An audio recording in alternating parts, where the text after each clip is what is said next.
तो hi friends, अपने channel को सब्सक्राइब करना ना भूलेगा। मैं हूं। चलिए शुरू करते हैं आज का अध्याय। जैसा कि फ्रेंड्स आप सभी ने थंबनेल में पढ़ा करंट एसेट और करंट लायबिलिटीज के बारे में, तो उसी के बारे में आज हम पार्ट 14 वीडियोज में सीखेंगे। तो आइए सबसे पहले टैली को चालू कर लेते हैं। ये देखिए मैंने टैली को चालू किया, उसके बाद आऊँगा अकाउंट इन्फॉर्मेशंस, उसके बाद लेजर्स, उसके बाद क्रिएट। अब यहाँ पर आप देखेंगे करंट एसेट और करंट लायबिलिटीज। ठीक, तो करंट एसेट यानी वर्तमान संपत्ति या जिसे चालू संपत्ति भी कहते हैं। उसी प्रकार करंट लायबिलिटीज यानी वर्तमान दायित्व या चालू दायित्व। इन दोनों ग्रुप्स में आपको कभी भी लेजर्स बनाने की ज़रूरत नहीं होती है। करंट एसेट और करंट लायबिलिटीज आपके दोनों मेन ग्रुप्स हैं, इसलिए आपको इसमें किसी भी तरह का लेजर्स बनाने की ज़रूरत नहीं होती है। अब करंट एसेट और करंट लायबिलिटीज आखिर में मेन ग्रुप्स क्यों हुए? ये करंट एसेट और करंट लायबिलिटीज आपका मेन ग्रुप से क्यों हुए, क्यों इन्हें मेन ग्रुप्स कहा जाता है? करंट एसेट और करंट लायबिलिटीज आपके जो होते हैं इनके अंदर ग्रुप्स पाए जाते हैं। जो करंट एसेट और करंट लायबिलिटीज आपका होता है इनके अंदर ग्रुप्स पाए जाते हैं, और जो इनके अंदर ग्रुप्स पाए जाते हैं उनमें आपको लेजर बनाना होता है, ना कि करंट एसेट और करंट लायबिलिटीज मेन ग्रुप्स में। ठीक, तो आपको लेजर करंट एसेट और करंट लायबिलिटीज में बनाने की ज़रूरत नहीं पड़ती है। करंट एसेट और करंट लायबिलिटीज आपका मेन ग्रुप्स होता है। करंट एसेट और करंट लायबिलिटीज के अंदर जो ग्रुप्स पाए जाते हैं उन ग्रुप्स में आपको लेजर्स बनाना होता है।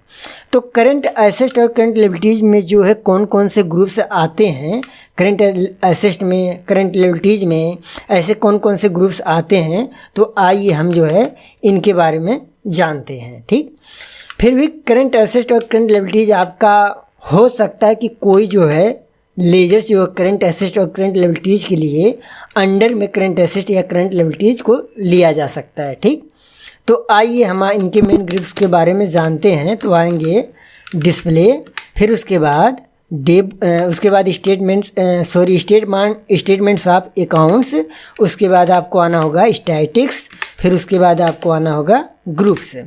अब यहाँ पर आप चले आएंगे, जैसा कि मैंने बताया कि करंट एसेट आपका मेन ग्रुप्स है, और देखेंगे करंट एसेट में कौन कौन से ग्रुप्स पाए जाते हैं। जैसे कि आप बैंक अकाउंट पहला, फिर cash in hand, deposit asset, loan and advance asset, फिर स्टॉक इन हैंड, सैंडरी डेब्टर्स। यानी करंट एसेट आपका मेन ग्रुप्स है और इसमें 6 ग्रुप्स पाए जाते हैं। ठीक, जैसे मुझे मतलब कि जानना है बैंक अकाउंट किनका ग्रुप्स है। ठीक, तो बैंक अकाउंट पर सिंपली मैं इंटर प्रेस करूँगा, तो यहाँ पर देखेंगे अंडर में क्या आ रहा है, करंट एसेट, यानी मेरा बैंक अकाउंट्स किनका किनका जो है ग्रुप्स है, करंट एसेट्स का ग्रुप्स है। ठीक, फिर उसके बाद यहाँ पर चले आएंगे, जैसे मैं और जान लेता हूँ कि स्टॉक इन हैंड किनका ग्रुप्स है, बस इंटर मैंने किया, अंडर में क्या आ रहा है, करंट एसेट, यानी मेरा स्टॉक इन हैंड किनका ग्रुप्स है, करंट एसेट का।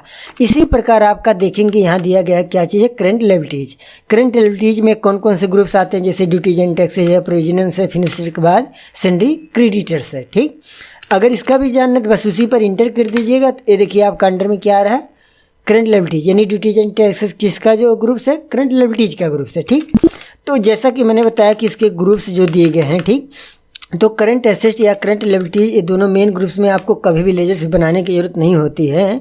आपको हो सकता है कोई जो है लेजर्स के लिए आपको अंडर में करंट एसेट या करंट लायबिलिटीज को लिया जा सकता है, और वैसे तो आपको जो यहाँ पर दिया गया क्या चीज़ है, ग्रुप्स जो दिए गए हैं करंट एसेट मेन ग्रुप्स का। ठीक, तो आपको जब भी लेजर बनाना होता है तो ग्रुप्स में लेजर बनाना होता है। ठीक, अब करंट लायबिलिटीज जो है आपका यहाँ जो ग्रुप्स दिए गए हैं तो आपको ग्रुप्स में लेजर बनाना होता है, ना कि करंट आपको मेन ग्रुप्स में, करंट एसेट या करंट लायबिलिटीज में। ठीक, फिर भी हो सकते हैं कि कोई जो आपका ऐसा लेजर्स हो जिसका अंडर ग्रुप्स जो करंट एसेट या करंट लायबिलिटीज लिया जा सकता है। ठीक, तो यहाँ पर आप आएंगे जो है बैक होंगे, और बैक होने के बाद यहाँ आप चले आएंगे तो थोड़ा बैलेंस शीट पर चले आएंगे। बैलेंस शीट के माध्यम से करंट एसेट या करंट लायबिलिटीज के बारे में और जानेंगे। ठीक, तो अल्टर F1 कर दीजिएगा। ठीक, यहाँ एक साइड दिख रहा है आपका करंट एसेट और दूसरी साइड आपका दिख रहा है करंट लायबिलिटीज। ठीक, तो करंट एसेट बेसिकली होता क्या है, यानी वो आपका वर्तमान संपत्ति है। ठीक, और करंट लायबिलिटीज आपका वर्तमान दायित्व, ठीक, या वर्तमान देनदारियों। ठीक,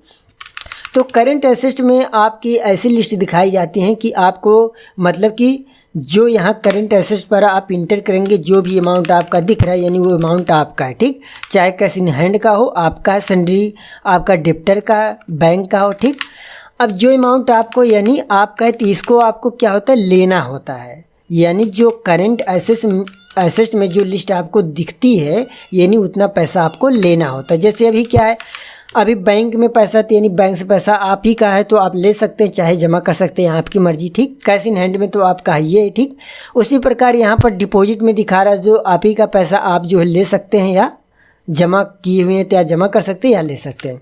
और उसी प्रकार आपका देखिए यहाँ सेंडी डेप्टर, यानी सेंडी डेप्टर के माध्यम से क्या होता है, परचेस किया जाता है। यह इनकी लिस्ट क्यों दिख रही, आपने तो परचेस कर लिया सामान को सेंडी डेप्टर के माध्यम से, सेंडी डेप्टर के माध्यम से परचेस नहीं, सेल किया जाता है। सेंडी डेप्टर के माध्यम से आपने तो सामान को सेल कर दिया है, पर यहाँ 2000 को सेल किया पर आपने 2000 अभी पैसा लिए नहीं है, ठीक। इसलिए इनकी लिस्ट दिख रही है। अभी 2000 जैसे ही आप ले लेते हैं तो इनकी लिस्ट नहीं दिखती है, ठीक। तो वही होता है आपका, यानी कि आपने करंट एसेट्स की जो लिस्ट होती है, यानी आपको करंट लिस्ट एसेट में जो लिस्ट दिखे आपको वो पैसा आप ही का है, वो पैसा आपको लेना होता है। जब वो पैसा आप ले लेते हैं तो उनकी लिस्ट नहीं दिखती है, ठीक। उसी प्रकार आप चले आएंगे करंट लायबिलिटीज़ में देखेंगे, यानी वर्तमान देनदारी या वर्तमान दायित्व, ठीक। यहाँ पर आप इंटर करेंगे तो यहाँ पर जिनकी लिस्ट दिखेगी, ठीक, तो उनको आपको पैसा देना है, पेमेंट करना है। करंट लायबिलिटीज में जो भी लिस्ट दिखे, जितना अमाउंट दिख रहा है उतना अमाउंट आपको देना है, पेमेंट करना है। अभी संडे क्रेडिट के माध्यम से परचेस किया जाता है, यानी परचेस इन्होंने किया है, ठीक, पर अभी इन्होंने पैसा नहीं दिया, पेमेंट नहीं किया, इसलिए इनकी लिस्ट दिख रही है। जब संडे क्रेडिट ने परचेस किया सामान को, कितना, 1000 को, 1000 जब पेमेंट कर देंगे तो इनकी लिस्ट नहीं दिखेगी। यानी कहने का मतलब ये कि करंट लायबिलिटीज में जो आपका अमाउंट दिखे उतना अमाउंट आपको पे करना, देना है। और करंट एसेट्स में जो लिस्ट आपको दिखे तो उतना अमाउंट आपको लेना है, ठीक। बेसिकली करंट लायबिलिटीज यानी आपको 1 साल के, मतलब कि आज या कल 1 साल के अंदर में जितना अमाउंट है आपका उतना अमाउंट आपको देना होता है।